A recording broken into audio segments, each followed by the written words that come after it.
earlier today, Eric Erickson issued this tweet here. Eric is a white evangelical conservative out of Georgia, used to be redstate.com. We, of course, were counterparts on CNN. He posted this. He said, and now the real work of the pro-life movement can begin. My response was, y'all are not pro-life, Eric Erickson. Your movement is anti-abortion. The GOP doesn't give a shit about the high death rates Black women face during pregnancy. As I told Ben Watson for his doc, y'all don't care about infant mortality rates or unarmed Black folks shot by cops. I meant every single word of that. And my man Ben actually responded to that. And Ben Watson is a former NFL player. He's pro-life. He did a documentary on this issue. He actually interviewed me for that documentary. And I just want to play y'all a clip from that. So it's very interesting how narrowly defined the abortion debate becomes, because I keep saying, well, is it actually about that baby in the womb, or is it really about life? And I think too often they want to limit it to just that 9-month period, or that period in the first trimester when most abortions take place, as opposed to, but let's deal with the life of the mother and what is her life like. And see, now it forces people to have different conversations, because now you have to have different outlook, different priorities.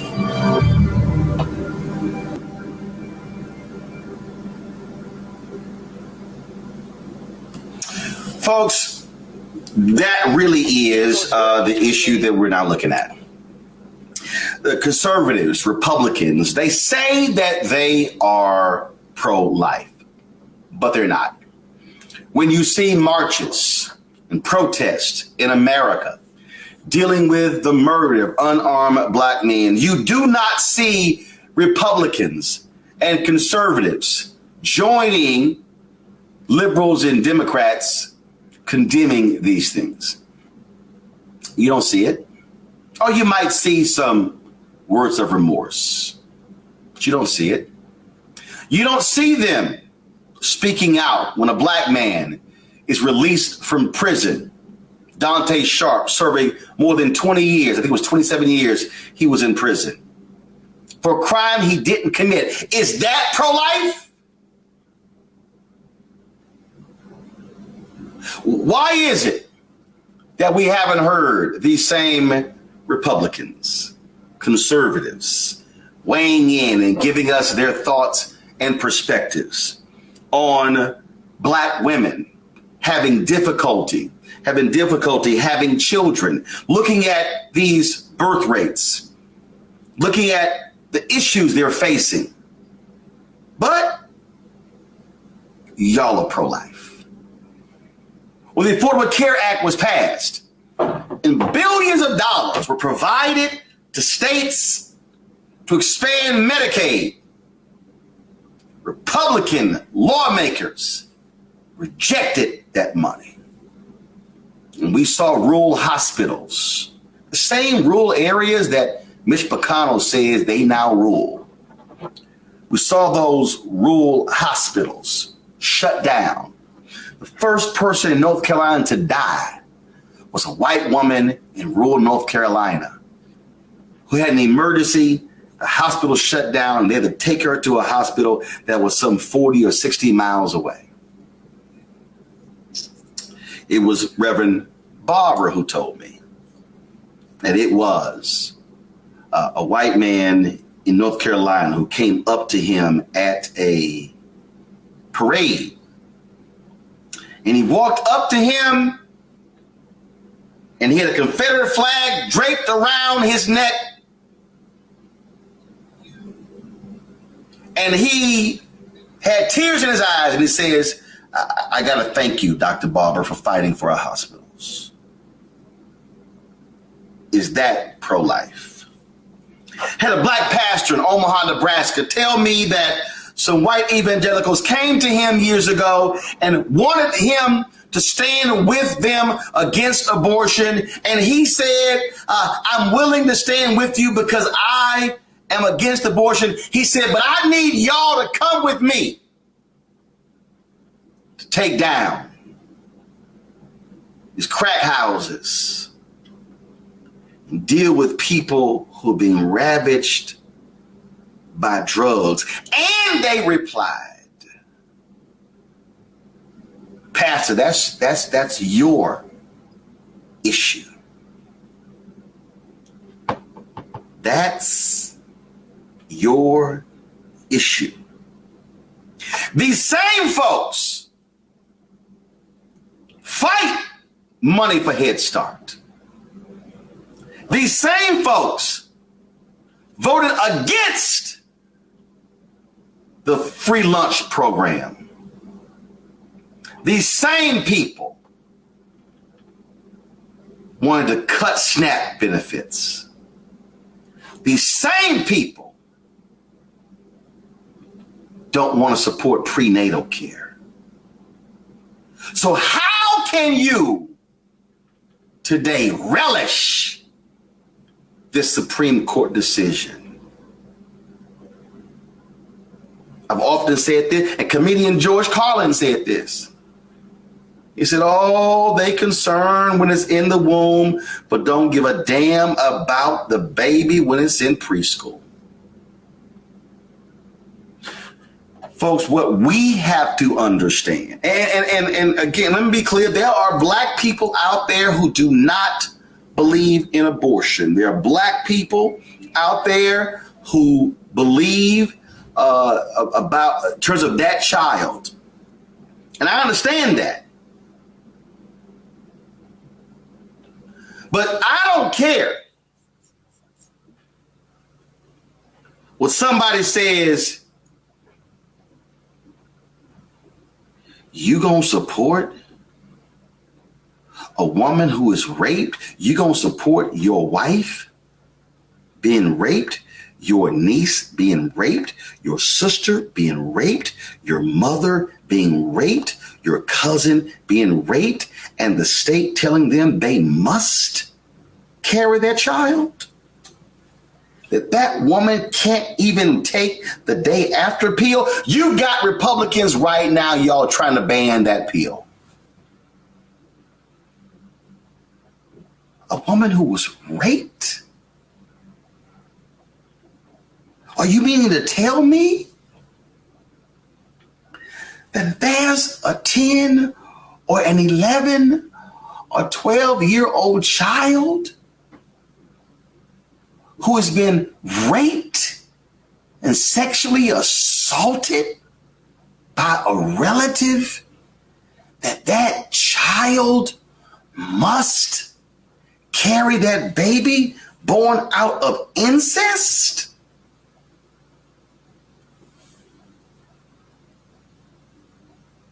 Folks, you need to understand that today's Republican Party, today's conservative movement, there is no compassion in this movement.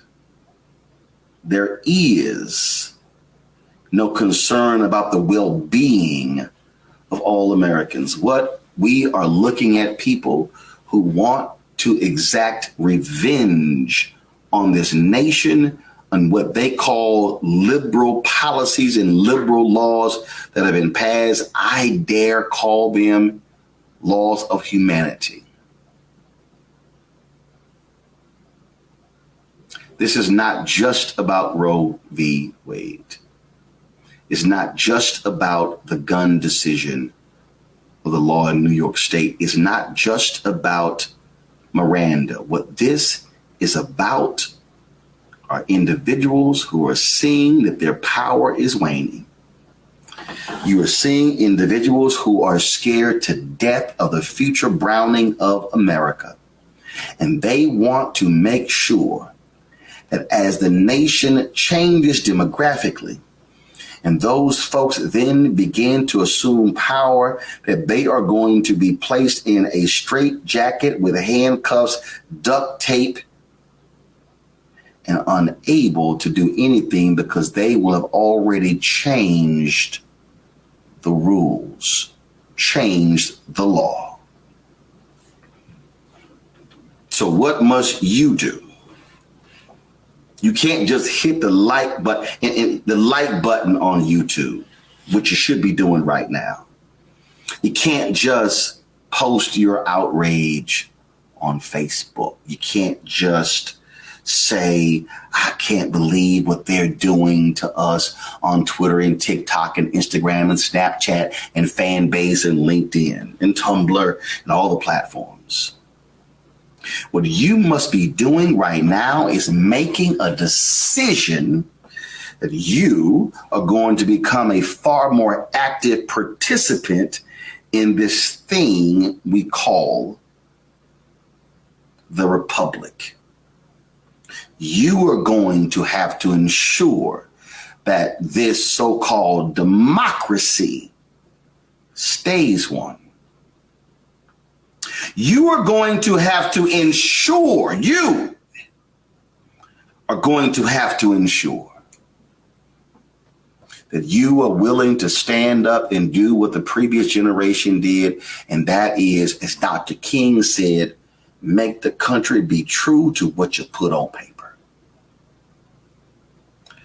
Brothers and sisters, we must understand you are being called to the battlefield. You are being drafted in this war. And what you cannot do is say that I'm going to allow somebody else to do the battle, because it's not just about your body and your choice. It literally is about the future of this country, because they are not going to stop where they are. They are going to continue over, and they're going to continue pushing, continue changing the law, continuing to do these things. And the only way it can be stopped is when we use the power of the ballot box. That's why I decided whether they vote like your ancestors died for it. This generation is being called to account. We're being called to stand up. We're being called to lead. The question is, are you willing to lead? Are you willing to stand up? Are you willing to fight? Are you willing to engage? First thing you do right now. The first thing you do right now. And I see somebody sat here and said, Mr. Martin, this monologue isn't going to work, but I respect your positions. No, Robert, every day you're wrong. Oh, I know you're wrong.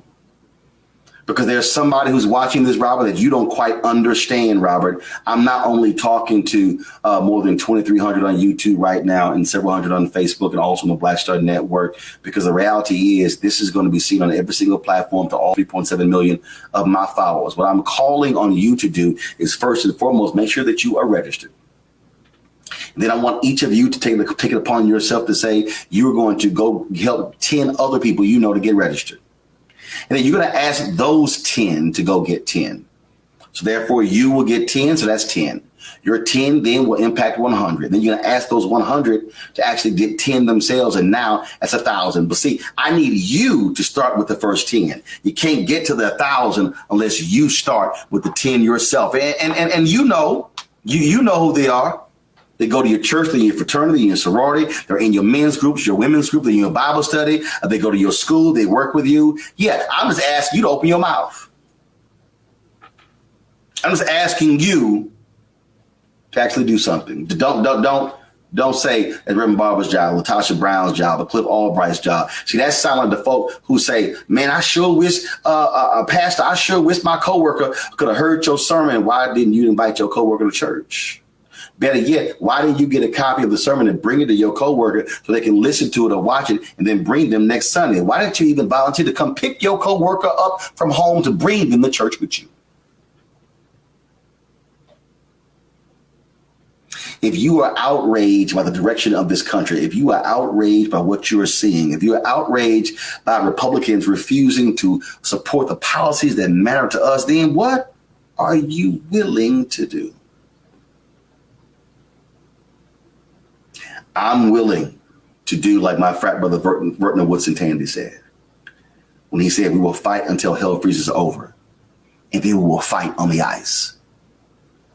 The operative word is fight. Because when you fight, somebody has to win and somebody has to lose. And I'll be damned if I'm not going to be the last one standing. All right, folks, back to our rollback unfiltered video in just one moment. Love our new Alexa. It's a Buick. Yeah, Alexa. Buick. Alexa. It's a Buick. It's an Alexa. It's a Buick. It's an Alexa. Coach, that's a Buick. That's an Alexa.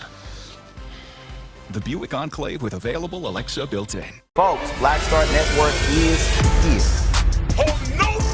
I'm real revolutionary right now. Support this man, Black Media. He makes sure that our stories are told. Thank you for being the voice of Black America, Roland. Hey, Black, I love y'all. All momentum we have now, we have to keep this going. The video looks phenomenal. See, this difference between Black Star Network and Black-owned media and something like CNN. You can't be Black-owned media and be scared. It's time to be smart. Bring your eyeballs home. You dig?